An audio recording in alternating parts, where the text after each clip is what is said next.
Hello everyone, welcome to my channel crime tales by Barsha. কেমন আছো তোমরা সবাই? আলহামদুলিল্লাহ আমি খুব ভালো আছি।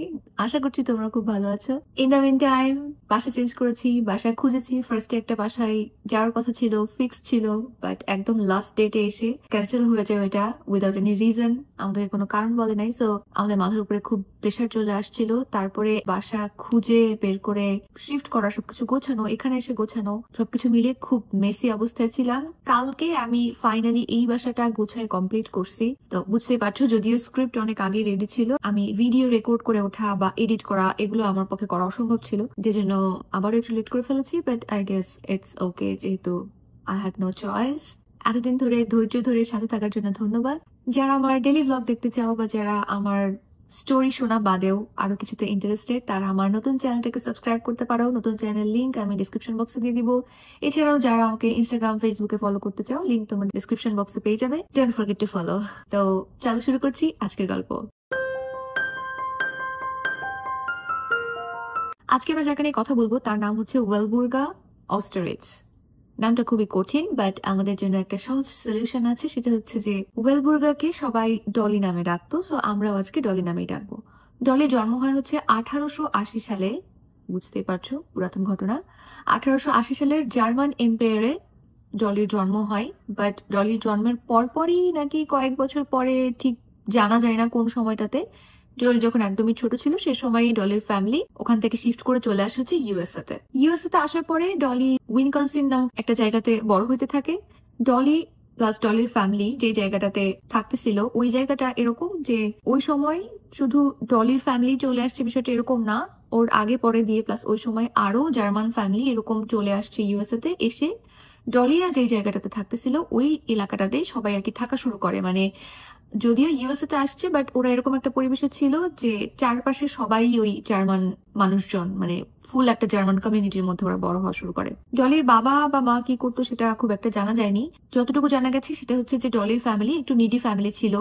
আমরা বলতে পারি যে নিম্নবিত্ত বা নিম্নবিত্তরও একটু নিম্ন পর্যায়ে এরকম ফ্যামিলি ছিল, যে কারণে ডলির কিন্তু খুব ছোট বয়স থেকেই কাজ করা শুরু করতে হয়। ডলির বয়স যখন মাত্র 12 বছর, তখন ডলি কাজ করা শুরু করে। তখন ডলি একটা গার্মেন্টস টাইপের জায়গায় কাজ করতো। তো ডলি ওখানে ভালোই কাজ করছিল। ডলির কথা আমরা যদি একটু বলি, ডলি খুবই বাবলি, খুবই চুলবুলি টাইপের একটা মেয়ে ছিল। একে তো বয়স ছোট, মাত্র 12 বছর, তার উপরে আবার খুবই, হয় না যে সিনেমাতে দেখায় কিছু মেয়ের ক্যারেক্টার যেগুলা হচ্ছে এরকম হয় যে সবাই পছন্দ করে, খুব চটপটা, মানে চটপটা অ্যাজ ইন খুব চালাক এরকম না, বাট খুবই কিউট সুইট বাবলি টাইপ যেরকম বোঝে সেই টাইপের।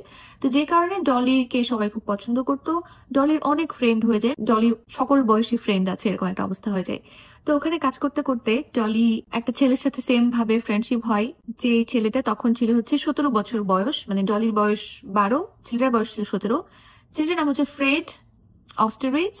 নাম শুনে তোমরা বুঝতে পারতেছো যে ফিউচারে ডলির সাথে কিছু হবে। তো যেটা বলছিলাম, ডলির যেরকম টাইপের মেয়ে ছিল সবারই খুব পছন্দ হতো, সেম ভাবে ফ্রেডের যখন ডলির দিকে নজর পড়ে, ফ্রেডেরও খুব পছন্দ হয়েছে ডলিকে। ওদের দুজনের মধ্যে টুকটাক করে কথাবার্তা শুরু হয়। দুজনেরই বয়স খুব কম, বাট একটা ফ্রেন্ডশিপ তৈরি হয়ে যায়। ফ্রেন্ডশিপ তৈরি হতে যেহেতু দুজন একই জায়গায় কাজ করতো, সেহেতু রেগুলার কথাবার্তা একসাথে আসা যাওয়া করতে করতে ওদের মধ্যে একটা সম্পর্ক তৈরি হয়ে যায়। এখন এই জিনিসটা শুনতে খুব উইয়ার্ড লাগতে পারে, যেহেতু মাত্র 12 বছর বয়সী ডলি। তো দুজনের মধ্যে ভালোই সম্পর্ক চলতে থাকে। এরপর কয়েক বছর পরে যখন ডলির বয়স 17 এবং ফ্রেডের বয়স 22 বছর হয়, তখন ধুপ করে ওরা দুজন বিয়ে করে ফেলে এবং ওরা ডিসাইড করে যে আমরা আমাদের ফ্যামিলিটাকে আর কি সামনে আগাই নিয়ে যাব। তো বিয়ে করার পরে ওরা ওদের নিজেদের মতো একটা জায়গায় শিফট করে। শিফট করার পর দুজনে একসাথে থাকতে থাকে। তবে ফ্রেডের যেটা বিষয় ছিল যে ও এই যে বিজনেস বা যেহেতু অনেক বছর ধরে ওই টেক্সটাইল কোম্পানিতে কাজ করছে, এই বিষয়গুলো ও খুব ভালো মতো বুঝে গেছিল। এই জন্য বিয়ের পর থেকে যখন নিজেদের ফ্যামিলি শুরু করে, ফ্রেড আর ডলি মিলে শুরু করে হচ্ছে ওদের নিজেদের বিজনেস দাঁড় করানোর কাজ করা। তো ফ্রেড খুবই পরিশ্রম করতে থাকে এবং যেটা বললাম যে ফ্রেড খুবই বিজনেস মাইন্ড টাইপের ছেলে ছিল। সো ওরা দুজন মিলে চেষ্টা করতে করতে আস্তে আস্তে দেখা যায় যে ফ্রেড আর কি সাকসেসফুল হচ্ছে, আস্তে আস্তে বিজনেস দাঁড় করাতে শুরু করছে। ইভেন এরকম করতে করতে একটা সময় এমন হয় যে ফ্রেডের নিজের 3-4টা বিজনেস দাঁড়ায় গেছে, বড় বড় বিজনেস। বিষয়টা একদিনে হয়নি, মানে আমি এই যে এখন ফটফট করে বলে যাচ্ছি এরকম ফটফট করে হয়ে যায়নি। 3-4টা বিজনেস দাঁড় করানো এত ইজি না। মাঝখানে আস্তে আস্তে বহু বছর কাটতেছে। এর মাঝখানে ফ্রেডের 3-4টা বিজনেস দাঁড়াই গেছে। তার মধ্যে একটা হচ্ছে অ্যাপ্রন তৈরি করতো এরকম একটা কোম্পানি। তো ফ্রেড যখন এতগুলো বিজনেসের মালিক হয়ে গেছে এবং ডলি হাউসওয়াইফ ছিল তখন, তো যেটা হয় যে ফ্রেড আর ডলির মধ্যে একটু ডিস্টেন্স ক্রিয়েট হওয়া শুরু করে। প্রথমত ফ্রেড তো অলওয়েজ বিজি থাকে, যেহেতু একাই এত কিছু করতেছে, সাকসেসফুল হইতে গেলে তো টাইম দিতে হয়। তো ফ্রেড অলওয়েজ বিজি থাকে। আর এদিকে ডলি, যেহেতু ওর বয়সটা একটু কমই ছিল, ফ্রেডের থেকে কম, তো ওর যেটা হয় যে ফ্রেড যখন বিজি থাকে ও খুব একাকিত্ব বোধ করা শুরু করে, বা ফ্রেডের কাছ থেকে ও যতটুকু অ্যাটেনশন চায় ওইটা কখনোই পায় না, ফ্রেডকে কখনোই ও কাছে পায় না। সো এইগুলা নিয়ে ডলির মনের মধ্যে একটু জটলা পাকাইতে থাকে। আমার মনে হয়েছে উইচ ইজ ভেরি নর্মাল, এটা হওয়ারই কথা। তো জটলা পাকাইতে পাকাইতে একটা সময় এরকম হয়ে যায় যে ডলি অলওয়েজ এক্সপেক্ট করে বসে থাকে যে ফ্রেড হয়তো সারাদিন পরে বাসায় আসবে, এসে ওর সাথে টাইম দিবে, একটু ভালো করে কথা বলবে। বাট দেখা যায় যে ফ্রেডের একটা আলাদা ওয়ার্ল্ড তৈরি হয়ে গেছে। ও সারাদিন বাইরে থাকে, কাজ করে, ঠিক আছে, ভালো কথা, কোনো খারাপ কাজ না সেটা। বাট সেই সাথে সাথে ফ্রেড যখন বাসায় এসে ও ড্রিঙ্ক করতে বসে যায়, এবং ও যতক্ষণ না পর্যন্ত একদম হাই হয়ে শেষ হয়ে যাচ্ছে ততক্ষণ ও ড্রিঙ্ক করতে থাকে। এরপরে ও ঘুমায় যায়। ঘুমায় যাওয়ার পরে সকালবেলা উঠে খাওয়া দাওয়া করে ও বের হয়ে যায়। এটা হচ্ছে ফ্রেডের লাইফ হয়ে যায়।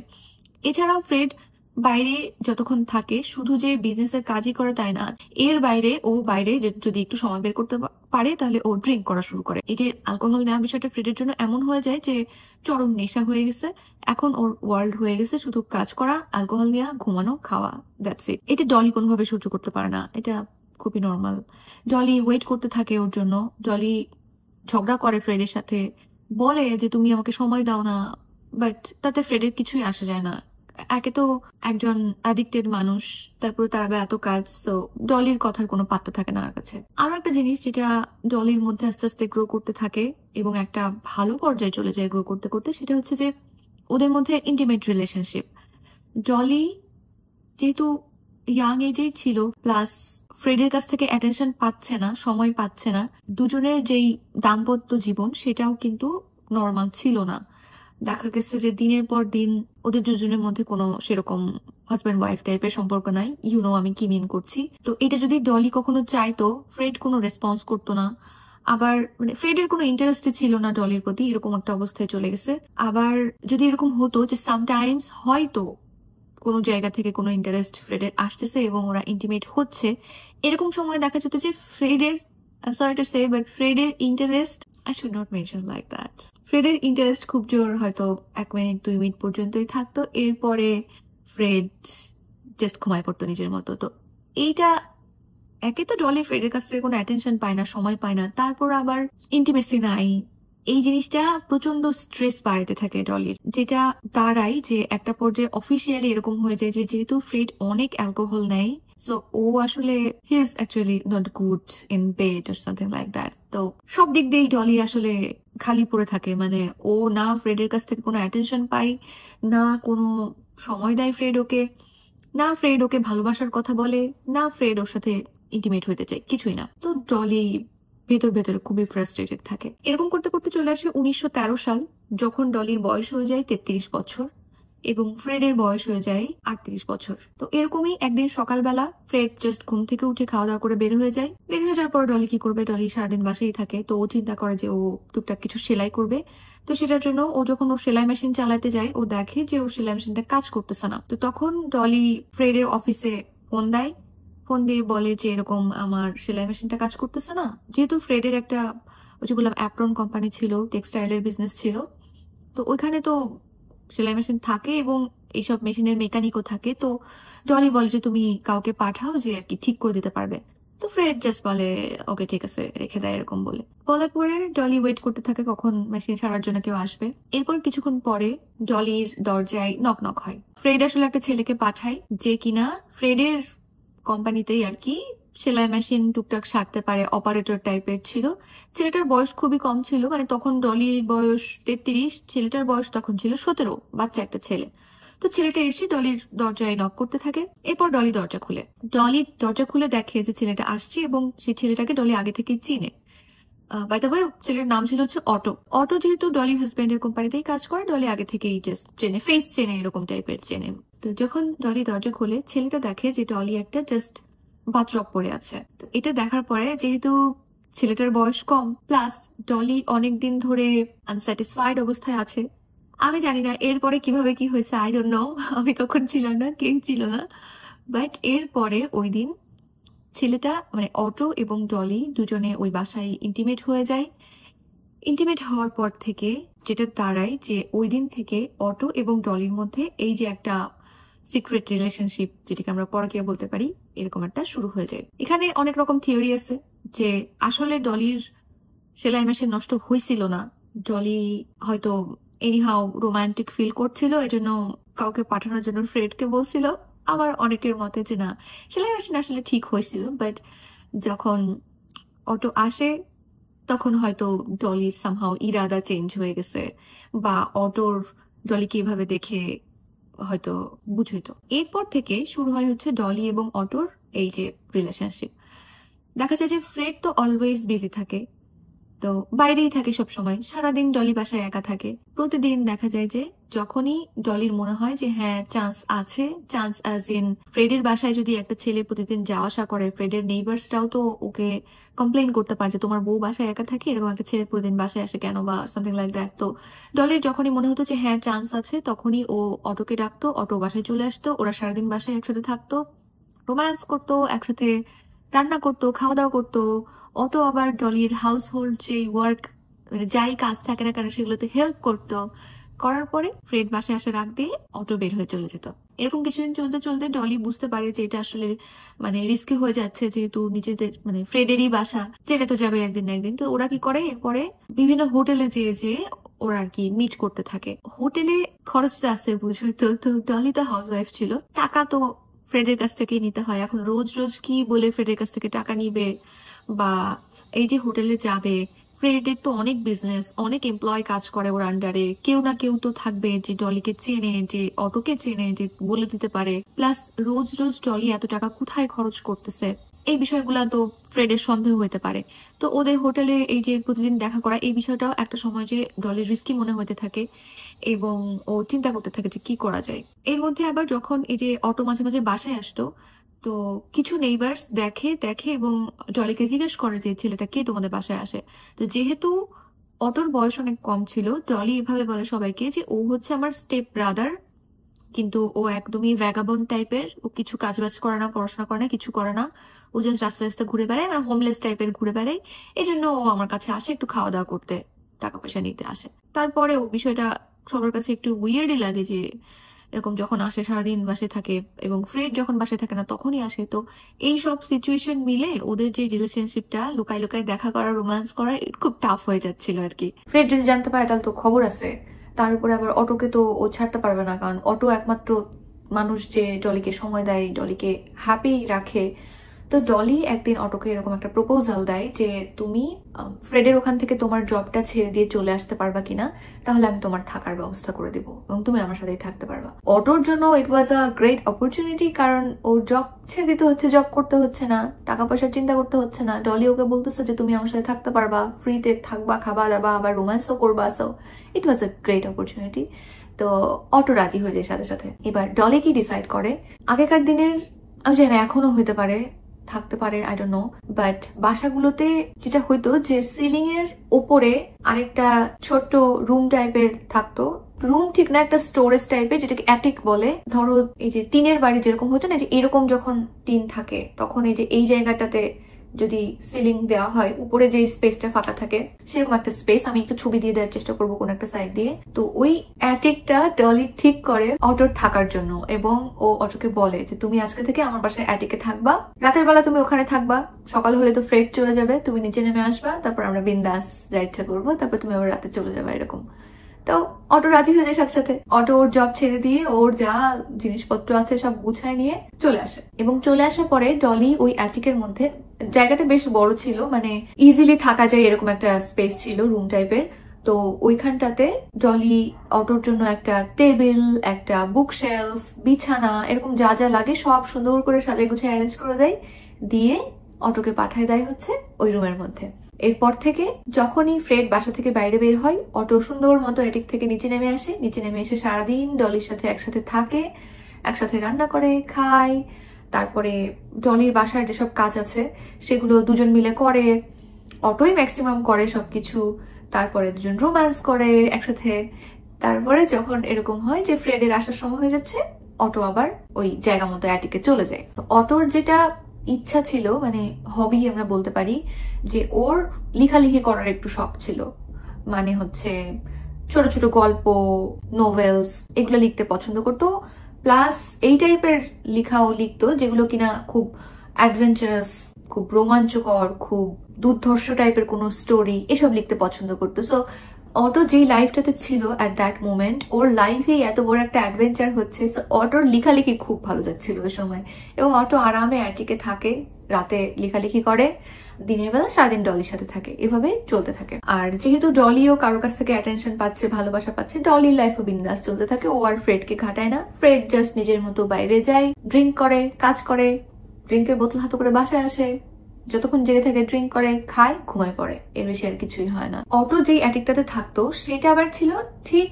ডলি আর ফ্রেডের বেডরুমের উপরে, ঠিক আছে? ডলি আর ফ্রেডের বেডরুমের যে সিলিংটা তার ঠিক উপরেই হচ্ছে অটো থাকে। তো যেটা হয়তো মাঝে মাঝে ফ্রেড কিছু সাউন্ড শুনতে পাইতো, যে মনে হচ্ছে কেউ সিলিং এর উপর দিয়ে হাঁটতেছে আস্তে আস্তে করে, বা হয়তো আস্তে করে টুক করে কিছু একটা পড়ে গেল, মানে সবাই মনে হয় মাথার উপর থেকে সাউন্ড হচ্ছে।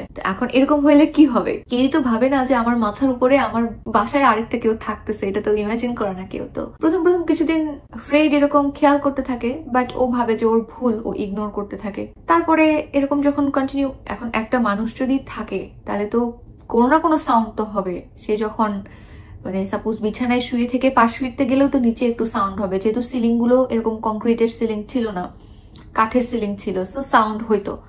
একটা পর্যায়ে যে ফ্রেড খুবই ওর উইয়ার্ড লাগতে থাকে, এবং ও ডলিকে বলে যে এরকম আমি কিছু সাউন্ড শুনতে পাই, তুমি শুনতে পাও কিনা? ডলি বলে যে না, কই, আমি তো কিছু শুনতে পাই না। তখন ফ্রেড সাপোজ এরকম আর কি দুজন রাতে আছে ঘরে, সেই মুহূর্তে উপরে সাউন্ড হচ্ছে, ফ্রেড বলে যে ডলি তুমি কি শুনতে পাচ্ছ? ডলি বলে যে না, আমি কিছু শুনতে পাচ্ছি না।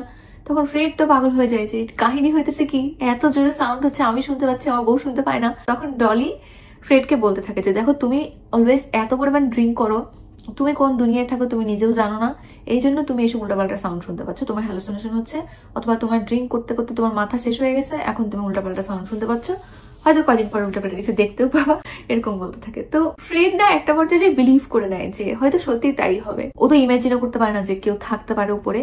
ও ভাবে যে ঠিকই তো, আমি তো অনেক আর কি ড্রিঙ্ক করে দিন রাত, তো আমার মাথা হয়তো আর ব্যালেন্স করতে পারছে না, আমি উল্টাপাল্টা ভুলভাল শব্দ শুনছি। তো এরকম ভাবে আর কি চলতে থাকে।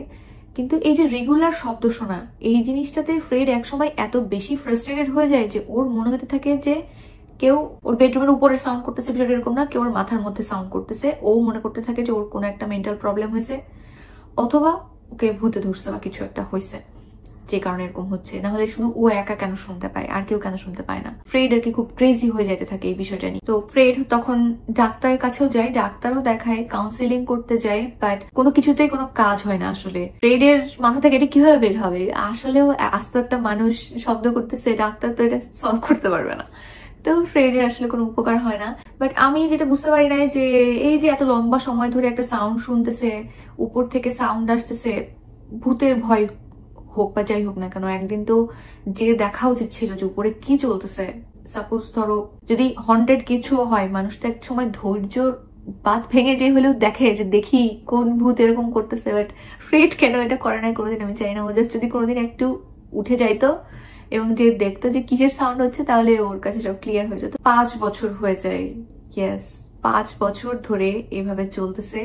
অটো অ্যাটিকের মধ্যে আছে, 5 বছর ধরে ফ্রেড সাউন্ড শুনতেছে এবং ভাবতেছে আমি পাগল হয়ে যাচ্ছি বা আমাকে ভূতে ধরছে। 1917 সালে এসে ফ্রেড ডিসাইড করে যে ও ওই বাসাটাতে আর থাকবে না। ও ভাবতে থাকে যে আমি যদি জায়গাটা চেঞ্জ করে ফেলি, হয়তো আমার এই যে সিচুয়েশন, আমি শব্দ শুনতে পাচ্ছি, চেঞ্জ হয়ে যাবে। হয়তো প্যারানর্মাল কিছু হোক বা মেন্টাল হোক, জায়গাটা জাস্ট চেঞ্জ করে ফেলবো। ফ্রেড ডিসাইড করে আরেকটা বাড়ি কিনবে লস অ্যাঞ্জেলেসে। তো যখন ফ্রেড এটা ডিসাইড করে এবং ডলিকে বলে, ডলি বলে যে ঠিক আছে তুমি একটা বাসা কেন, কোনো সমস্যা নাই, আমরা শিফট করবো, but I have a condition. Dolly বলে যে যেই বাসায় কিনো না কেন সেখানে একটা এটিক থাকতে হবে। এখন এই কথা যদি কেউ বলে তাহলে ওই মুহূর্তে বুঝে যাওয়া উচিত যে ডলি কেন বলতেছে যে যেই বাসায় কিনো ওখানে একটা এটিক থাকাই লাগবে, তার মানে নিশ্চয়ই ওখানে কোনো কাহিনী আছে। বাট ফ্রেড সেসব কিছু বুঝতে পারে না, ও কিছুই মনে করে না। ও বলে যে ঠিক আছে, এটা তো এমন কোনো কঠিন শর্ত না। ফ্রেড ঠিকই এরকম একটা বাসা খুঁজে বের করে এবং কিনে ফেলে, যেটাতে কিনা একটা এটিক ছিল, যেখানে একটা মানুষ ইজিলি থাকতে পারবে। তো ওই বাসায় যখন ডলি আর ফ্রেড মুভ করবে তার আগে দিয়েই ডলি অটোকে ওর জিনিসপত্র দিয়ে ওই নতুন বাসার এটিকে শিফট করে দেয়। শিফট করে দেওয়ার পরে যে ডলি আর ফ্রেড ওই নতুন বাসায় মুভ করে। এবার তো বুঝতেই পারছো নতুন বাসায় মুভ করছে, কিন্তু প্রবলেম একই আছে। সো ফ্রেড একদম প্রপার মেন্টালি আনস্টেবল হয়ে যায়। ও অলওয়েজ খিটখিট করতে থাকে সবার সাথে, অলওয়েজ ড্রিঙ্ক করতে থাকে, জাস্ট এইসব ঝামেলা ভুলে থাকার জন্য বা ওর সাথে কি হচ্ছে এটা ভুলে থাকার জন্য। ওর মানে একেবারে শেষ অবস্থায় এরকম একটা অবস্থায় চলে যায়। এরকম করতে করতে ওই নতুন বাসায় শিফট হওয়ার পরে চলে আসে হচ্ছে 1922 সাল। 1922 সালের 22শে আগস্ট ডলি আর ফ্রেডের মধ্যে খুব ঝগড়া শুরু হয়ে যায়। ঝগড়া চলতেছে দুজনের মধ্যে, ঠিক আছে, বাট অটো তো আছে উপর থেকে শুনতে পাচ্ছে, এবং ওই বাসাটাতেও অটো যে এদিকটাতে থাকতো সেইটা একদম ডলি আর ফ্রেডের বেডরুমের উপরে। ডলি আর ফ্রেডের ঝগড়া এমন পর্যায়ে চলে যায় যে দুজনের মধ্যে মানে মারামারি হয়ে যাবে, এরকম একটা বিচ্ছিরি ঝগড়া হচ্ছে। তো অটো উপর থেকে শুনতে শুনতে শুনতে শুনতে একসময় ওর না খুব মাথা কাজ করা বন্ধ করে দেয়। ওর খুব রাগ হয় যে আমার ডলির সাথে ফ্রেড কোন সাহসে এরকম ভাবে ঝগড়া করতেছে। ও কি করে, রুমের উপর থেকে এদিক থেকে ওই রুমের মধ্যে আসার একটা ছোট্ট একটা দরজা টাইপ ছিল, দরজা মানে জাস্ট এরকম একটা পাটাতন, যেটা খুলে অটো নেমে আসতে পারবে। দুজন ঝগড়া করতেছে, অটো জাস্ট ওইটা খুলে নিচে নেমে আসে। ফ্রেড তখনও ওভাবে খেয়াল করে নাই। নিচে নেমে এসে অটো দেখতে পায় যে রুমের মধ্যে ফ্রেডের দুইটা পিস্তল আছে বা গান আছে। অটো কি করে, একটা পিস্তল হাতে উঠায়। উঠানোর পরে তখন আর কি ফ্রেডের চোখে পড়ে যে একটা মানুষ ওর রুমের এদিক থেকে নিচে নেমে আসছে। ফ্রেড তেমন পাগল হয়ে যায়, কারণ প্রথম কথা একটা মানুষ নিচে নেমে আসছে ওদের ঝগড়ার মাঝখানে, এবং ফ্রেড এতদিন ধরে সাউন্ড শুনে আসতেছে, এবং অটোকে কিন্তু ফ্রেড চেনে, কারণ অটো ফ্রেডের কোম্পানিতেই কাজ করতো। কয়েক সেকেন্ড সময় পায় এই সব কিছু চিন্তা করার, এবং চিন্তা করে ওর জাস্ট এতটাই শকড হয়ে যায় যে ও কোনো রিয়াকশন করার আগেই অটো ওই যে ফ্রেডের একটা গান হাতে করছিল না, অটো জাস্ট ফ্রেডকে শুট করে দেয়, এবং শুট করে দেওয়ার সাথে সাথে ফ্রেড পড়ে যায়। ফ্রেড ওখানেই মারা যায়। মানে সিচুয়েশন যা হয়েছে, ফ্রেড যে কিছু একটা চিন্তা করবে যেটা কি চলতেছে আমার বাসার মধ্যে, সেটা চিন্তা করার আগেই ফ্রেড গুলি খায় এবং মারা যায়। আর ডলিও চিন্তা করতে পারে না যে কি হইলো, জাস্ট কয়েক সেকেন্ডের বিষয়, কি হইলো এটা। তো যখন ফ্রেড মারা যায় এর কয়েক সেকেন্ড পরে যে যখন অটো এবং ডলির হুশ আসে, ডলি বুঝতে পারে না যে এখন কি করবে। প্লাস গান ফায়ার যেহেতু হয়েছে, শব্দ হয়েছে, এখন তো আশেপাশের লোকজন জানাজানি হয়ে যাবে। তো অটো যেটা করে, সাথে সাথে ডলিকে ওই রুমের যে ক্লোজেট ছিল সেটার মধ্যে ঢুকাই দেয়, দিয়ে বাইরে থেকে লক করে দেয়। লক করার পরে ফ্রেডের হাত থেকে ফ্রেডের যে ঘড়ি ছিল প্লাস রুমের মধ্যে থেকে আরো কিছু এরকম ভ্যালুয়েবল জিনিসপত্র নেয়, নিয়ে যেই পিস্তল দুটা ছিল সেই দুইটাকে লুকায় অটো আবার সেম ভাবে ওই অ্যাটিকের মধ্যে উঠে যায়। বিষয়টা যেটা অটো সাজাতে চাইছে, হয়তো কোনো চুরি ডাকাতি হয়েছে, ফ্রেডকে গুলি করে মেরে ফেলছে, আর ডলিকে ক্লোজেটের মধ্যে তালা দিয়ে রেখে গেছে। যেহেতু গান ফায়ার হয়েছিল সেহেতু নেইবার্সরা কিন্তু অলরেডি পুলিশ কল করে ফেলে, আর কিছুক্ষণের মধ্যেই পুলিশ চলে আসে। পুলিশ চলে এসে যখন খোঁজাখুঁজি করতে থাকে তখন দেখে যে ক্লোজেটের মধ্যে ডলি লকড অবস্থায় আছে। ডলিকে বের করার পর যখন জিজ্ঞেস করে, ডলি বলে যে এরকম একজন ডাকাতি করতে আসছিল, এসে সে আমাকে ক্লোজেটে বন্ধ করে দেয়। বন্ধ করে দেওয়ার পরে কি হয়েছে আমি দেখি না, আমি গান ফায়ারের শব্দ শুনছি, হয়তো ওরা ফ্রেডকে মেরে ফেলে চলে গেছে। কেসটা খুবই সাজানো গোছানো একটা চুরি ডাকাতির কেসই লাগতেছিল। তো পুলিশরা কনভিন্সড হয়ে যায়, খুঁজাখুঁজি করে, কিছুই পায় না, কোন পিস্তল দিয়ে মারা হয়েছে সেটাও পায় না। প্লাস ফ্রেডের কিছু ভ্যালুয়েবল জিনিসপত্র ঘর থেকে উধাও হয়ে গেছে। আর ডলি তো ক্লোজেটের মধ্যে ছিল, পেছন থেকে লাগানো ছিল, তার মধ্যে ডলি তো করার কোনো প্রশ্নই ওঠে না, নিশ্চয়ই কোনো থার্ড পার্সন ছিল। সো পুলিশ কনভিন্সড হয়ে যায় এবং ওইভাবেই কেসটা সাজায়। তারপরে ফ্রেডের ফিউনারাল হয়ে যায়, ফ্রেডকে কবর দিয়ে দেওয়া হয়, সব সর্ট আউট হয়ে যায়। মানে কেউ বুঝতেই পারে না যেখানে কাহিনীটা কি হয়েছে আসলে। এরপরে ফ্রেডের যেহেতু কোনো বাচ্চা কাচ্চা নাই, সো ফ্রেডের যা সম্পত্তি এভরিথিং কিন্তু ডলির হয়ে গেছে। এবার তোমাদের মনে হতে পারে তাহলে এবার ডলি আর অটো দুজন সুখে শান্তিতে বসবাস করা শুরু করবে, কারণ এখন তো কোনো প্রবলেম নাই। ডলির হাজব্যান্ড মারা গেছে, ডলি এখন যে কারোর সাথে থাকতে পারে। বাট নো, ডলি ঠিকই ওই বাসায় থাকতে থাকে, অটো ঠিকই ওই বাসায় থাকতে থাকে, কিন্তু অটো সেম ভাবে থাকে অ্যাটিকে, ডলি থাকে নিচে। এই বিষয়টা খুবই উইয়ার্ড, কারণ আসলে ওরা তখন কিন্তু নর্মাল কাপলের মতো লাইফ লিড করতে পারতো, কেউ কিচ্ছু মনে করতো না, যেহেতু ফ্রেড মারা গেছে, ডলি এখন কাউকে বিয়ে করতেই পারে। বাট অনেকে ধারণা করে হয়তো অটো এই যে অ্যাটিকের মধ্যে যেই একটা অ্যাডভেঞ্চারাস লাইফের মধ্যে ছিল, এটা হয়তো অটো ইউজ টু হয়ে গেছিল অনেক বছর ধরে থাকতে থাকতে, যে কারণে অটো আর অ্যাটিক থেকে নিচে নেমে এসে নর্মাল কাপলের মতো বা নর্মাল লাইফে থাকতে চায় নাই। আবার অনেকে মনে করে যে ডলি আসলে অটোকে কি বলবো ডমিনেট করতো, যে কারণে ডলি অটোকে বাধ্য করছে অ্যাটিকের মধ্যেই থাকতে, নিচে এসে নর্মালি থাকা যাবে না এরকম।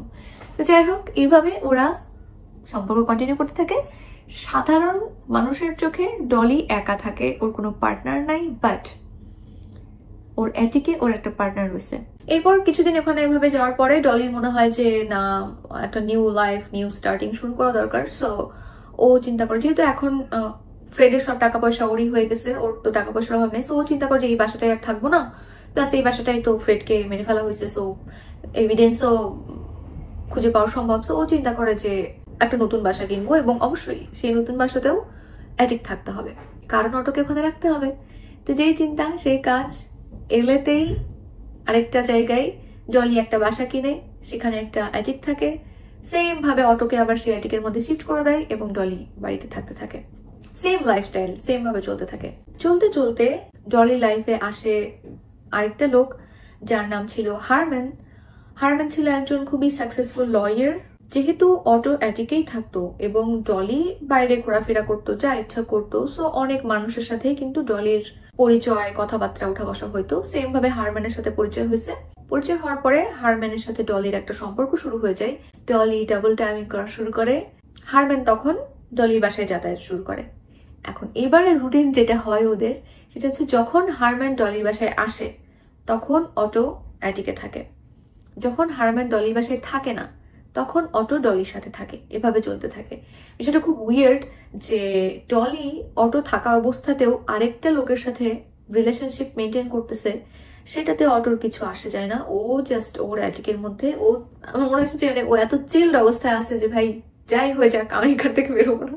হারম্যান ম্যাক্সিমাম টাইমই ডলির বাসাতেই থাকে। তো একটা পর্যায়ে যে যখন ওদের রিলেশনশিপ কেবলই কয়দিনই হয়েছে মাত্র, ওই সময় যে ডলি হারম্যানকে একটা বিশাল দামি জিনিস গিফট করে। সেটা কি? সেটা হচ্ছে যে একটা ডায়মন্ডের ঘড়ি।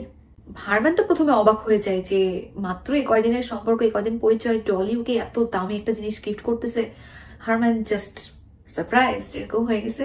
তো যখন ডলি ঘড়িটা দেয় হারম্যানকে, হারম্যান নেয়, নিয়ে হাতে পড়তে পড়তে ও বলে যে ওয়েট আ মিনিট, এটা সেই ঘড়িটা না? তোমার হাজবেন্ড যখন মারা যায় তার হাত থেকে একটা ঘড়ি হারাই গেছিল, যারা চুরি করতে আসছিল নিয়ে আসছিল, ওটা তো একটা ডায়মন্ডের এরকম স্পেসিফিক ঘড়ি ছিল, এটা কি সেটা? তো ডলি বলে যে হ্যাঁ এটা সেটাই। তখন হারম্যান বলে যে তোমার কাছে কই থেকে আসলো, এটা তো নিয়ে গেছিল চুরি করে। তখন ডলি বলে যে না, আসলে আমি ওই বাসাটা যখন শিফট করে চলে আসি, আমি আসলে বাসার মধ্যে এটা খুঁজে পাইছিলাম, হয়তো ওরা নিয়ে যায় নাই, যারা ফ্রেডকে মারছে তারা হয়তো নিয়ে যায় নাই, হয়তো ফ্রেডই কোথাও খুলে রাখছিল, পরে আমি খেয়াল করিনি, তো যাই হোক আমি খুঁজে পাইছি, এখন আমি এটা তোমাকে গিফট করতেছি আর কি। Herman was like it's okay, যেহেতু কোনো সমস্যা তো নেই, তো দামি একটা জিনিস দিচ্ছে। হারম্যান বলে যাচ্ছে ঠিক আছে। এবং তারপর থেকে হারম্যান প্রত্যেক দিন অলওয়েজ ওই ঘড়িটা পরে থাকে আর কি। ওর কাছে খুবই প্রিশিয়াস লাগে যে ডলি ওর হাজবেন্ডের এত দামি একটা ঘড়ি ওকে গিফট করছে। তো ভালো মতোই চলতে থাকে এবং হারম্যান নিজেও খুব সাকসেসফুল একজন লয়ার, অনেক ব্যস্ত থাকে, অনেক কেস, অনেক টাকা পয়সা, সো যেটা হয় সব নর্মালি চলতেছিল। বাট চলতে চলতে এক পর্যায়ে যে ডলির ফিল হতে থাকে যে যতটা অ্যাটেনশন হারম্যান প্রথম দিকে ওকে দিত, সেটা এখন আর ও পাচ্ছে না। হারম্যান যেটা বলছিলাম অনেক সাকসেসফুল, এন্ড সাকসেসফুল যেই হবে তার তো কাজ থাকবে, তার তো বাইরে যাওয়া লাগবে। এই যে হারম্যান বাইরে যাইতো, কাজে যাইতো, ব্যস্ত থাকতো যেটুকু সময়, এটা ডলির একদম পছন্দ হতো না। ডলি বিরক্ত ফিল করতো, কারণ হচ্ছে ওর বর বা জামাই ফ্রেডও তো একসময় ব্যস্ত থাকতো দেখে ওর অটোর প্রতি আর কি ঝুঁকতে হয়েছিল। সো ডলির এই জিনিসটা আবার খুব খারাপ লাগা শুরু হয়ে যায়, খুবই মানে কি বলবো একটা জেলাসি কাজ করতে থাকে যে আমাকে ছেড়ে কেন তুই বাইরে যাবি কাজ করতে। তো এইটা নিয়ে আর কি ওদের দুজনের মাথায় টুকটাক ঝগড়াঝাটি হইতে থাকে। এক সময় যে এরকম হয় যে হারম্যান তো আর অটোর মতো ওর চাকরি বাকরি কাজ কারবার সব ছেড়ে দিয়ে ডলির কাছে চলে আসতে পারে না। যেটা হয় এক পর্যায়ে যে ডলি আর হারম্যানের সম্পর্কটা আসলে ভেঙে যায় এবং হারম্যান ওই বাসায় যাওয়া আসা করা বন্ধ করে দেয়। ডলি আবার একা হয়ে যায়, যদিও অটো আছে, বাট ওর আসলে অটোকে ও ধরেই রাখছে যে অটো আমার এটিকের বয়ফ্রেন্ড, বাট আমার তো নর্মাল একটা লাইফ লাগবে, সো আই নিড সামওয়ান। তো কিছুদিন এরকম কষ্ট করতে করতে ডলির লাইফে আরো একজন আসে যার নাম ছিল রয়। রয় একজন স্ট্রাগলিং অ্যাক্টর আমরা বলতে পারি, যে কিনা স্ট্রাগল করছে একজন ভালো অ্যাক্টর হওয়ার জন্য বা ভালো অ্যাক্টর হিসেবে পরিচিতি পাওয়ার জন্য, সেই সাথে বেশ কিছু বিজনেসের ওনার। তো রয় আবার ডলির প্রতি খুব পাগল ছিল। হ্যাঁ, রয় সবসময় যতক্ষণ আর কি সম্ভব ডলির কাছে পড়ে থাকতো, প্লাস ডলি যা বলতো তাই করতে রাজি, ডলি যা বলবে তাই বিশ্বাস করবে। আর অপরদিকে অ্যাটিকের মধ্যে অটো তো ছিলই। জাস্ট ইমাজিন করো অটো কি করতেছে, ও জাস্ট ওর যখন 17 বছর বয়স ছিল আর এখন যে সময়ের কথা বলতেছি, এত বছর ধরে ও জাস্ট এটিকের মধ্যে বসে আছে। ডলি ওর বাইরেও অনেকগুলা পার্টনারের সাথে রোম্যান্স করতেছে। তো একদিন ডলি রয়কে বলে যে শোনো, আমার হাজবেন্ড যে মারা গেছিল, ওকে যে পিস্তল দিয়ে গুলি করা হয়েছিল, সবাই তো ভাবছিল সেটা আর কি নিয়ে গেছে যে গুলি করছে সে, বাট সেই পিস্তলটা আসলে বাসা শিফট করার সময় আমি খুঁজে পাইছি এরকম বাসার একটা জায়গা থেকে, বাট আমি আসলে কাউকে বলতে পারতেছি না। পুলিশকে যদি বলি, পুলিশ এখন কেসটা আবার ওপেন হবে, অনেক ঝামেলা হবে, পুলিশ তো আমাকেই সন্দেহ করবে যে আমি খুঁজে পাইছি, তার মানে হয়তো আমার কোনো ইনভলভমেন্ট আছে।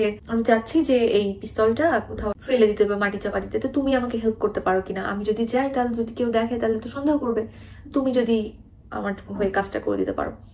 তো Roy was like sure, why not. প্রথমত ও তো ডলির প্রতি পাগল ছিলই, তারপরে আবার ওরও মনে হয় যে এখন যদি ডলির কাছে পিস্তল কেউ দেখে তাহলে তো সবাই ডলিকে সন্দেহ করবে, অনেক আর কি ফালতু ঝামেলা হবে, তার চেয়ে বেটার যে আমি এটা আর কি কোথাও ফেলে দিয়ে আসি।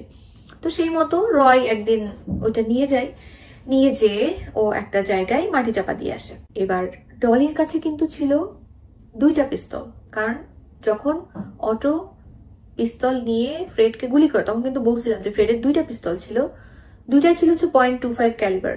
যেহেতু 2টাই সেম গান, সবাই জানতো যে ফ্রেডের 2টা আর কি লাইসেন্স করা গান আছে এবং ফ্রেডের গান থেকে ফ্রেডকে গুলি করা হয়েছে। সবাই ধারণা করছিল যে ফ্রেডের গান থেকে ফ্রেডকে গুলি করে 2টা গানই নিয়ে গেছে যারা করছে তারা। এখন এই 2টা গানের একটাও যদি কারোর হাতে পড়ে বা কেউ জানতে পারে ডলির কাছে আসে, তাহলে তো ডলি তো ফেসে যাবে। এই জন্য আসলে ডলি প্ল্যান করে একটা গান রয়কে দিয়ে এরকম মাটি চাপা দিয়ে দিছে। এবার তো আরেকটা গান তো আছে, এটা কাকে বলবে? ডলি কি করে, ওর পাশের বাসার একটা লোক, তাকে কোনোভাবে পটায় ডলি। কিভাবে পটায়, কি বলে, আই ডোন্ট নো, বাট লোকটা পটে যায় সত্যি সত্যি। ডলি সেম কথা ওই লোকটাকেও বলে, তুমি আমাকে হেল্প করতে পারো কিনা? তো লোকটা সেম ভাবে বলে যে ওয়াই নট, অবশ্যই আমি তোমাকে হেল্প করবো। লোকটা ডলির কাছ থেকে সেই পিস্তলটা নিয়ে তার নিজেরই গার্ডেন বা ব্যাকইয়ার্ডের মাটির মধ্যে চাপা দিয়ে রাখে। তো এখন 2টা পিস্তলেরই ব্যবস্থা করা হয়ে গেছে। ডলি এখন নিশ্চিন্তে থাকতে থাকে, ডলি নিশ্চিন্তে রয়ের সাথে রিলেশনশিপ মেনটেন করতেছে। যখন রয় বাসায় থাকে না তখন অটো নেমে আসে ঠিক থেকে, সুন্দর চলতেছে সবকিছু। বাট একটা পর্যায়ে যে কিছুদিন পরে ডলির আসলে একটু বোরিং লাগতে থাকে রয়ের সাথে। বোরিং লাগতে লাগতে একটা পর্যায়ে ডলি রয়ের সাথে ব্রেকআপ করে ফেলে। যখনই ব্রেকআপ করে, রয় যেহেতু ডলির প্রতি খুব ইন্টারেস্টেড ছিল, সো ডলি কেন ব্রেকআপ করতেছে এভাবে, রয় খুব বিরক্ত হয়ে যায়। রয় টোটালি একদম পাগল হয়ে যায় যে কিভাবে এই কাজটা তুই করতে পারবে আমার সাথে। বাট যখন কোনোভাবেই ডলি রাজি হয় না রয়ের সাথে থাকতে, আর তখন রয় রাগে রাগে, ব্রেকআপের রাগে বাসার থেকে বেরোয় চলে যায় হচ্ছে পুলিশের কাছে, এবং ও রাগে রাগে পুলিশকে বলে দেয় যে এরকম ডলি নামের এই মহিলার সাথে আমার রিলেশন ছিল, ও তো হচ্ছে এরকম আমার সাথে ব্রেকআপ করছে, প্লাস ও আমাকে দিয়ে এরকম ওর হাজবেন্ডকে যেই গান দিয়ে মারা হয়েছিল সেই গানটা আমাকে দিয়ে অমুক জায়গায় মাটি চাপা দেওয়া হয়েছে। তো রয় যেটা বলে যে আমার মনে হয় ওর কাছে যেহেতু গানটা আছে, নিশ্চয়ই ওর কোনো একটা হাত আছে ওর হাজবেন্ডকে মারার পেছনে। এটা যখন পুলিশ জানতে পারে, পুলিশ তো ইমিডিয়েটলি রয়কে নিয়ে চলে যায় হচ্ছে যেখানে পিস্তলটা আর কি মাটি চাপা দেওয়া হয়েছে সেখানে। সেখানে যাওয়ার পরে পিস্তলটা তুলে নিয়ে আসে এবং দেখে যে হ্যাঁ এটা সেম ওই গানই ছিল। নিয়ে আসার পরে ওরা সাথে সাথে চলে যাচ্ছে ডলির বাসায়। ডলির বাসায় যাওয়ার পরে ডলিকে আর কি অ্যারেস্ট করতে যায়। এখন যখনই ডলিকে অ্যারেস্ট করতে যায়, পুলিশ যখন আসে, আশেপাশের লোকজন তো জানাজানি হয়। যখনই সবাই জানতে পারে যে এই যে ডলি এর কাছে ওর হাজব্যান্ডের ওই পিস্তলটা ছিল এবং ওইটা ওর বয়ফ্রেন্ডকে দিয়ে মাটি চাপা দেওয়া হয়েছে, এই জন্য পুলিশ ধারণা করতেছে যে ওর হাজব্যান্ডের মারা যাওয়ার পেছনে ডলির হাত থাকতে পারে, এই জন্য পুলিশ অ্যারেস্ট করতে আসছে। তখনই ওর যে বাসার পাশের যেই লোক ছিল যাকে পটায় ডলি আরেকটা পিস্তল মাটি চাপা দেওয়া হয়েছে, সেই লোক এসে বলে ডলি তো আমাকেও সেম কথা বলছে, ডলি তো আমাকেও সেম একটা পিস্তল দিছে। পুলিশ জিজ্ঞেস করে সেটা কোথায়? লোকটা বলে যে আমার এরকম ব্যাকইয়ার্ডে আছে। পুলিশ সাথে সাথে ওর সাথে যায়, যে ব্যাকইয়ার্ড থেকে মাটির নিচ থেকে এরকম পিস্তলটা তুলে নিয়ে আসে। নিয়ে আসার পরে পুলিশ ডলিকে অ্যারেস্ট করে নিয়ে চলে যায় জেলে। জেলে নিয়ে যাওয়ার পরে তো ইমিডিয়েটলি ডলিকে জিজ্ঞাসাবাদ আর কি শুরু করে পুলিশ, প্লাস যে দুইটা পিস্তল উদ্ধার করছে সেই দুইটা থেকে কোনো এভিডেন্স পাওয়া যায় কিনা সেটা আর কি ফাইন্ড আউট করার ট্রাই করতে থাকে। ইন দ্য মিন টাইম ডলির যেই আগের একটা বয়ফ্রেন্ড হারমান, যে ছিল একজন লয়ার, সে খোঁজ পেয়ে যায় এবং সে যেহেতু লয়ার সে ইমিডিয়েটলি চলে আসে ডলির সাথে দেখা করতে। দেখা করার পরে হারম্যানকে ডলি বলে যে এরকম দেখো আমি এরকম খুঁজে পাইছিলাম পিস্তলগুলা ব্লা ব্লা, যেগুলো আর কি ওই দুইজনকে বলছে। প্লাস ডলি হারম্যানকে আর একটা কথা জানায় জেলে থাকাকালীন, যে আমার বাসার অ্যাটিকে তুমি যাবা, যে নক করবা দেখবে একটা ছেলে বের হবে, ও আমি যেহেতু জেলে আছি ও তো কোনো খাবার পাবে না, ও তো না খেয়ে মারা যাবে, তো তুমি ওকে খাবার দিবা প্লাস ওকে ওখান থেকে আর কি বের করে দিবা যেন ও আর কি ওর মতো চলে যেতে পারে। তো হারম্যান জিজ্ঞেস করে যে এটা আবার কে? ডলি বলে যে ও আমার ছোট ভাই, আমার সৎ ভাই, ও একেবারে ভ্যাগাবন্ড, ও হচ্ছে কিছু করে না, পড়াশোনা করে না, কাজ কারবার কিছু করে না, তো কয়েকদিন মতো আমার কাছে আসছিল, তো আমি ওকে ওখানে থাকতে দিছিলাম, এখন আমি তো চলে আসছি, ও তো হয়তো জানে না, তো ওকে তুমি আর কি একটু মুক্ত করে দাও এরকম। তো হারম্যান যায় ওখানে, নক করে, নক করার পরে অটো বের হয়ে আসে। অটো বের হওয়ার পরে বলে তুমি কে? হারম্যান বলে যে আমি এরকম ডলির এক্স বয়ফ্রেন্ড। তারপরে দুজনের মধ্যে কথাবার্তা হয়। কথাবার্তার এক পর্যায়ে অটো ওকে বলে যে আমি আসলে ওর স্টেপ ব্রাদার না, ওর সাথে আমার রিলেশন ছিল, আমি এরকম বহু বছর ধরে ওর অ্যাটিকের মধ্যে আছি, সবকিছুই হারম্যান জানতে পারে অটোর কাছ থেকে। এরপর হারম্যান এত বিরক্ত হয়ে যায়, রেগে যায়, যে ও অটোকে লিটারালি লাথি দিয়ে বের করে দেবে বাসার থেকে, যে তুই এবার যা এখান থেকে, যা করছিস করছিস এত বছর। তারপর অটোর মতো চলে যায়। এরপরে হারম্যান যেহেতু লয়ার ছিল সে ইমিডিয়েটলি ডলিকে বের করে নিয়ে আসে। জেল থেকে বের করে নিয়ে আসার পরে হারম্যান আর ডলি দুজনই ডলির বাসায় চলে আসে। দুজনের মধ্যে সম্পর্ক আবার ভালো হয়ে যায়, দুজন আবার রিলেশনশিপে থাকতে থাকে। হারম্যান ওর বাসায় থাকতে থাকে, মানে ডলির বাসায়। পার হয়ে যায় 7 বছর। ডলিকে জেল থেকে বের করে নিয়ে আসার পরে 7 বছর ধরে হারম্যান আর ডলি একসাথে রিলেশনশিপে আছে এবং ডলির ওই বাসাতেই আছে। চলে আসে হচ্ছে 1930 সাল। হঠাৎ করে একদিন হারম্যান টের পায় যে ডলি আসলে ওকে চিট করে আরেকজনের সাথে ডেটিং করতেছে। যখন হারম্যান এটা হাতে নাতে ধরতে পারে তখন হারম্যান খুবই রেগে যায়, একেবারে পিসড অফ হয়ে যায় এবং ও কোনোভাবে আর রাগ কন্ট্রোল করতে পারে না। এতদিন এত ইফোর্ট দিছে ডলির প্রতি, বাট ডলি তারপরেও চিট করছে ওকে, ও আর সহ্য করতে পারে না। ও ওখান থেকে বের হয়ে ইমিডিয়েটলি পুলিশের কাছে চলে যায়। হারম্যান যেটা জানায় পুলিশকে যে এরকম ডলির সাথে আমি লাস্ট 7 ইয়ার্স ছিলাম একসাথে, এই 7 বছরে আমি এরকম অনেক কিছু খেয়াল করছি, যাতে আমার অনেকবার মনে হয়েছে যে ডলি আসলে ওই যে অটো ছিল ওর অ্যাটিকের মধ্যে, এরকম অটোর সাথে করে ওর হাজবেন্ডকে হয়তো মার্ডার করছে। প্লাস অটোর কথা তো পুলিশ জানতো না, হারম্যান কিন্তু এই সময় এসে পুলিশকে এভরিথিং জানায় দেয় যে এরকম একটা ছেলে 10 বছর ধরে ডলির অ্যাটিকের মধ্যে ছিল। ডলি ওকে পরিচয় দিয়ে আসছিল যে ওর স্টেপ ব্রাদার, বাট ও যে আসলে ডলির বয়ফ্রেন্ড ছিল, এভরিথিং বলে দেয় হারম্যান। আরো যেটা বলে যে যেহেতু আমার সন্দেহ হতো, সেহেতু আমি মানে এই 7 বছর ধরে অনেক রকম ইনভেস্টিগেশন করছি আসলে ডলির বিরুদ্ধে, যে আসলেই ডলি আর অটোর কোনো হাত আছে কিনা ডলির হাজবেন্ডের মার্ডারের মধ্যে। তো আমি এরকম অনেক এভিডেন্স পাইছি যে হয়তো এরকম সত্যিই করছে। সো যখন এগুলো সব পুলিশকে বলে, সবকিছু জানার পরে তো পুলিশ আবার ইমিডিয়েটলি সাথে সাথে চলে যায় ডলিকে অ্যারেস্ট করতে, থানায় নিয়ে আসে। নিয়ে আসার পরে জিজ্ঞাসাবাদ শুরু হয়। এখন ডলি স্বীকার করুক না করুক কিছু আসে যায় না, কারণ অলরেডি হারম্যান অনেক রকম কথা পুলিশকে জানাইছে, অনেক প্রমাণ দিয়ে ফেলছে। জেলখানায় এখন ডলি ওয়েট করতে থাকে কবে ওর ট্রায়াল শুরু হবে এটার জন্য। অপরদিকে যেহেতু অটোর নাম আসছে, পুলিশ অটোকে খুঁজতে শুরু করে, বাট খুঁজতে খুঁজতে 1 বছর পার হয়ে যায়। মানে 1930 সালে তো ডলি অ্যারেস্ট হয়, 1931 সাল চলে আসে, 1 বছর পার হয়ে যায়। তারপরে যে পুলিশ সন্ধান পায় যে অটো আসলে কানাডা চলে গেছে। যখন অটোকে আর কি হারম্যান যে লাথি দিয়ে বের করে দিছিল, তারপরে অটো আর কি কানাডা চলে গেছিল।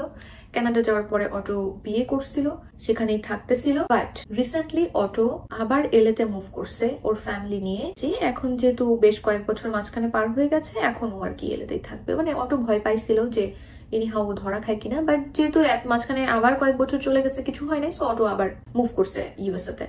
তো পুলিশ যখন এই খবর পায় তখন ইমিডিয়েটলি যে অটোকে অ্যারেস্ট করে। অটোর ওয়াইফ তো কিছুই জানে না, অটোকে অ্যারেস্ট করে নিয়ে আসে। নিয়ে আসার পর অটোকে যখন জিজ্ঞাসাবাদ করা হয়, অটো অবশ্যই সব স্বীকার করে, এছাড়া আর কোনো ওয়ে ছিল না।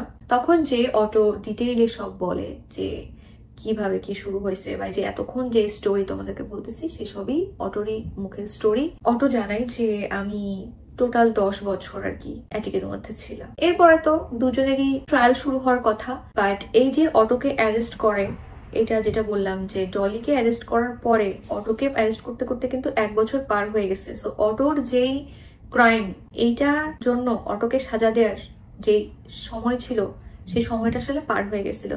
যে কারণে যেটা হয়, যখন অটোর ট্রায়াল শুরু হবে তার আগ দিয়ে স্ট্যাচু অফ লিমিটেশনস এর কারণে অটোকে আর কিছু করা যায় না, অটোকে ছেড়ে দিতে হয়। স্ট্যাচু অফ লিমিটেশনস হচ্ছে, ধরো আমি না বলি, ধরো কেউ একটা মার্ডার করছে, তো স্ট্যাচু অফ লিমিটেশনস হচ্ছে বিভিন্ন দেশে এরকম থাকে যে কোনো দেশে ধরো 15 বছরের মধ্যে ইনভেস্টিগেশন করে সাজা দিতে হবে, কোনো দেশে ধরো 5 বছরের মধ্যে, কোনো দেশে ধরো 10 বছরের মধ্যে। এই টাইমের মধ্যে যদি সাজা দিতে না পারে পুলিশ বা ল, তাহলে আর তাকে সাজা দেওয়া যাবে না, সে ফ্রি হয়ে যাবে, তাকে আর কিছু করা যাবে না। তো এই সেম স্ট্যাচু অফ লিমিটেশনের কারণে ঠিক যখন অটোর ট্রায়াল শুরু হবে তার আগ দিয়ে অটোকে ছেড়ে দিতে হয়, তখন আর কিছুই করা থাকে না, অটো একদম ফ্রি হয়ে যায় এবং অটো ফ্রি হয়ে অটোর মতো চলে যায়। ডলি তো ছিল, ডলি ওয়েট করতেছিল ওর ট্রায়াল শুরু হওয়ার, প্লাস কি জাজমেন্ট আসে সেটা শোনার।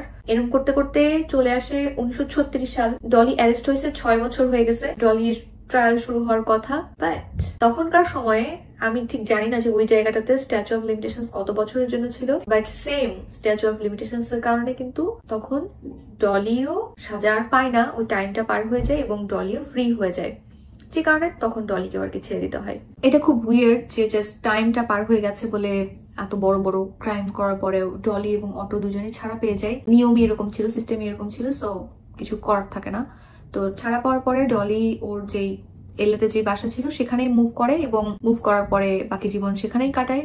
ডলি পরবর্তীতে যে আরেকটা বিয়ে করে, বিয়ে করার পর সেখানে সংসার করতে থাকে। 1961 সালে ডলির বয়স হয় 80 বছর, তখন ডলি ন্যাচারালি আর কি মারা যায়। আর অন্যদিকে অটো এই যে ছাড়া পেয়ে যায় জেল থেকে, তারপরে অটো কোথায় চলে যায় কেউ আর জানে না। পরবর্তীতে অনেক পরে যে এরকম জানা যায়, মানে খুব প্রপারলি জানা যায় এরকম না, যে অটো আসলে ওর নিজের নাম চেঞ্জ করে ফেলে, আইডেন্টিটি চেঞ্জ করে ফেলে এবং চেঞ্জ করে ও আর কি নতুন একটা আইডেন্টিটি নিয়ে নতুন লাইফ থাকতে থাকে। তো এই ছিল হচ্ছে স্টোরি।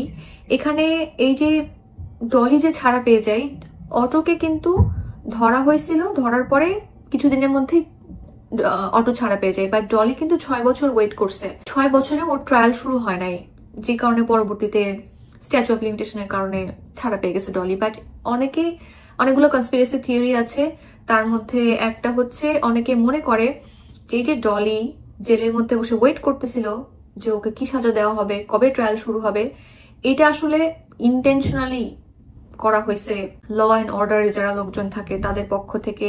হয়তো ডলির সৌন্দর্য দেখে বা ডলির প্রতি ফিদা হয়ে বা কোনো সফট কর্নার থেকে, অথবা এখন এত বছরের পুরনো কেস আবার ঘাটাঘাটি করা, আবার প্রমাণ বের করা। প্রমাণ বলতে তো শুধু অটোর মুখের কথা, হারমানের মুখের কথা, ডলির মুখের কথা বাদে তো আর কিছু নাই। 2টা পিস্তল আছে, সেটাও অনেকদিন ধরে মাটির নিচে চাপা পড়েছিল, প্রপার কোনো সলিড এভিডেন্স নাই। এখন এত কিছু নিয়ে কাটাকাটি করা খুব ঝামেলা, আর প্রমাণ করা কষ্ট। এসব কারণে হয়তো ইচ্ছা করে ওরা ডলিকে জেলের মধ্যে রেখে দিয়েছিল, যে টাইমটা জাস্ট পার হয়ে যাক, স্ট্যাচু অফ লিমিটেশনস চলে আসুক, ডলিকে আমরা ছেড়ে দিব, ওর মতো থাকুক, যা খুশি করুক। বা এই জন্য হয়তো আর কি এভাবে ডলিকে রাখার পর ওরা ছেড়ে দিছে। এরকম অনেক রকম থিওরি আছে, বাট যাই হোক আলটিমেটলি এটাই যে একজন মানুষকে মার্ডার করার পরেও ডলি, অটো কেউই কোনো সাজা পায়নি, ওরা ভালোই নর্মাল লাইফ লিড করে শেষ হয়ে গেছে। তো যাই হোক, এই ছিল আজকের স্টোরি। জানাতে ভুলো না কেমন লাগলো। আমার বেচারা অটোর জন্য মনে হয়েছে যে কিভাবে থাকলো 10 বছর অ্যাটিকের মধ্যে। অনেক বলতেছিলাম, যেটা অনেক থিওরি আছে, তার মধ্যে একটা থিওরি হচ্ছে অটো এই যে অ্যাটিকে ছিল এটা আসলে ওর ইচ্ছা করে থাকে নাই, বাধ্য হয়েছিল। ডলি ওকে স্লেভের মতো আর কি, মানে দাস বানায় রাখছিল, যে কারণে অটোর কিছু করার ছিল না, অটো বাধ্য হয়েছে। অটোর অনেক কম বয়স ছিল, যেহেতু ও এরকম দাসের মতো একটা কন্ট্রোলের মধ্যে ছিল, সো অটো আসলে বুঝতে পারেনি যে লাইফটা আসলে কি বা ওর কি করা উচিত, ব্লা ব্লা। অটো মানে কি বলবো, মাজবুর ছিল, এরকম একটা বিষয়। যাই হোক, আর কথা বলাচ্ছি না এটা নিয়ে। তো এখানেই শেষ করছি। আশা করছি দেখা হয়ে যাবে খুব তাড়াতাড়ি নতুন কোনো গল্পে। তোমরা যদি আমার নতুন চ্যানেল সাবস্ক্রাইব না করে থাকো, তাহলে লিংক কমেন্ট বক্সে আছে, ডোন্ট ফরগেট টু সাবস্ক্রাইব। আর আমার এই চ্যানেলে যারা নতুন, তারা অবশ্যই সাবস্ক্রাইব করতে ভুলো না। দেখা হচ্ছে পরের ভিডিওতে। টিল দেন, আল্লাহ হাফেজ।